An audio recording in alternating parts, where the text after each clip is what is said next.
Alors dans cette vidéo, nous allons voir comment effectuer des zooms dans notre document et nous allons aussi parcourir les différents modes d'affichage que propose Excel. Alors je vous l'avais dit dans les toutes premières vidéos, je crois, on a ici la petite barre qui nous permet de zoomer en bas à droite de l'écran. Donc ça, c'est la première méthode pour zoomer. Donc ici, vous voyez qu'on nous indique le niveau de zoom actuel qui est de 100%. Donc si je clique sur le plus,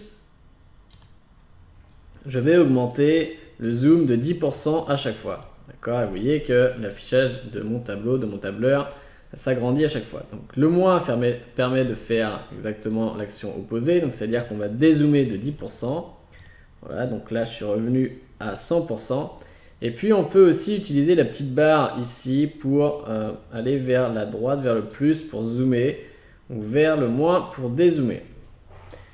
Donc je vais remettre à 100%. Donc voilà, c'était déjà une manière simple de pouvoir zoomer sur votre document. La deuxième manière de zoomer, ça va être de venir dans l'onglet affichage ici et on a une petite section zoom ici. Donc on a trois boutons. Le premier bouton, ça va être un bouton zoom qui va nous demander de choisir le pourcentage d'agrandissement ou de réduction que l'on veut utiliser. Donc on nous propose plusieurs options. 200%, 100%, 75%, 50%, 25%, ajuster à la sélection ou personnaliser. Donc ça, c'est vraiment des facteurs de zoom. Donc là, on est à 100%, donc c'est l'affichage par défaut. 200%, ça veut dire que ça va être 2 fois plus grand. 50%, ça veut dire qu'on va être 2 fois moins grand, etc. Ajuster à la sélection, ça veut dire qu'on va zoomer sur la sélection. Donc je vous le montrerai tout à l'heure, puisqu'on a le bouton ici, zoom sur la sélection. Et sinon, on peut entrer un pourcentage personnalisé, comme par exemple 150%. Je clique sur OK et ça va me zoomer à 150%. Vous voyez qu'ici, notre indicateur de zoom nous dit 150%. Donc, puisqu'on est à 150%, peut-être que maintenant on veut revenir au zoom initial. Donc pour cela, on a un bouton qui nous permet de faire cela. C'est le bouton ici 100%. Et on nous indique agrandir votre document à 100%. Donc là, je vais revenir au niveau de zoom par défaut d'Excel.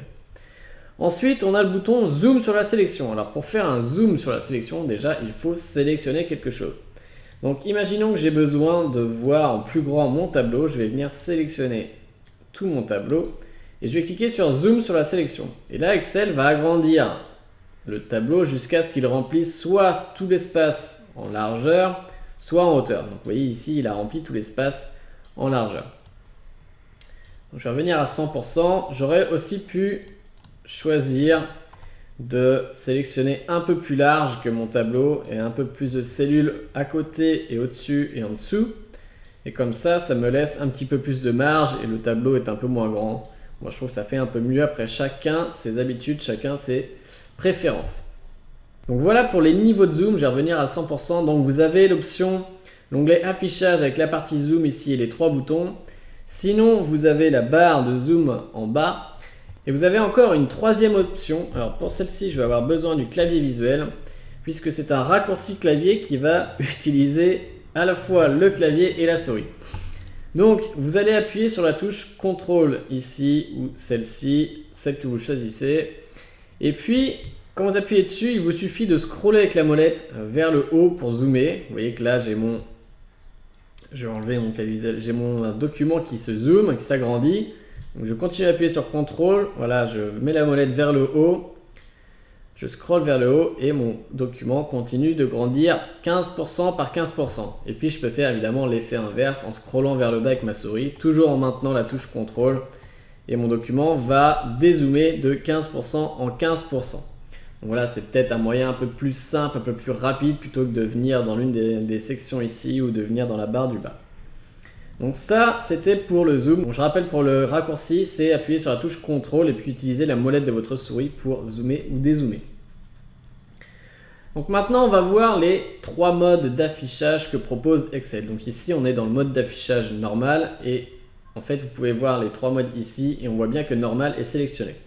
Alors vous avez exactement les trois mêmes modes d'affichage ici en bas qui sont des raccourcis. Si jamais vous n'êtes pas forcément dans l'onglet affichage, vous pouvez y accéder ici, ce sont les mêmes. Donc ici, on a le mode d'affichage normal, on a le mode d'affichage avec saut de page. Donc là, j'ai pas fait de saut de page, donc il nous met que la page 1. Alors petite information, les deux derniers boutons sont inversés en bas par rapport à en haut. Vous voyez que là, avec saut de page, en fait, c'est mon dernier bouton ici, alors que c'est mon dernier bouton, c'est mon deuxième bouton, pardon, en haut et mise en page. Donc je vais cliquer dessus pour voir ce que ça donne. Voilà, c'est mon deuxième bouton en bas et c'est mon dernier bouton en haut. Donc mise en page, vous pouvez voir ce que donne votre tableau, votre tableur sur des pages A4. Si jamais vous devez les imprimer, ça peut être pratique de voir à quoi cela ressemble au niveau de la mise en page. Voilà, là on n'a qu'une seule page en blanc, on a une autre page en grisé mais qui n'est pas active puisqu'on n'a pas de contenu dedans. Et donc si on fait une impression, on n'aura vraiment qu'une seule page d'imprimé. Je vais revenir en mode normal et puis je vais vous expliquer les 3 petites options qu'il y a ici dans la partie affichée. Donc là en fait on a 4 boutons dont 3 qu'on peut activer ou désactiver. Donc là on a le bouton règle qu'on ne peut pas désactiver. On a le bouton quadrillage qui nous permet d'afficher, vous voyez, le quadrillage des cellules ici.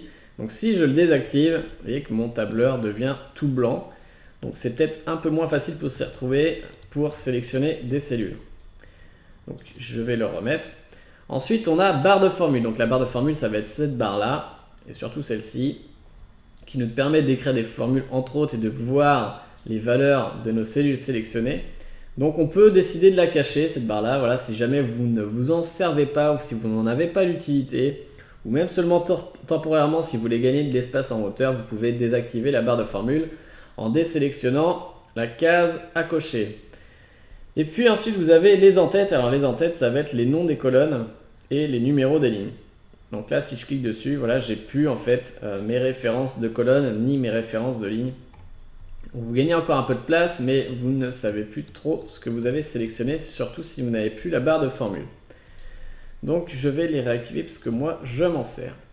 Donc voilà quelques modes d'affichage de zoom et puis quelques options d'affichage que je vous ai montré, rien de bien compliqué. Donc on se retrouve dans la prochaine vidéo.